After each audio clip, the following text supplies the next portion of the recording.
నిద్రపోయే ముందు 11 మాటలు శివనామం చెప్పి పడుకోమని చెప్తారు. తెల్లవారి నిద్ర లేచేటప్పుడు మీరు పరమశివ భక్తులైనా సరే, మీ కులదేవత పార్వతీ పరమేశ్వరులైనా సరే, శివ అంటూ లేవడాన్ని శాస్త్రం అంగీకరించదు. శాస్త్రమే. శివుడు కేశవుడు రెండని నేను అంటలేదు, కానీ దేని స్థితి దాందే అంతే.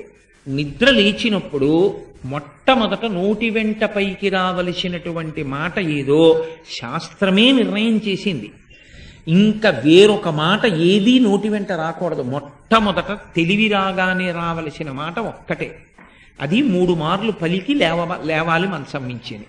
శ్రీహరి శ్రీహరి శ్రీహరి అన్నారు. 3 మాటలు శ్రీహరి అన్న నామం చెప్పి మాత్రమే లేవవలసి ఉంటుంది. అంటే జాగృతి ప్రారంభమైంది. నిద్ర లేచాడంటే రక్షణ చెయ్యవలసినటువంటి వాడు శ్రీ మహావిష్ణువే.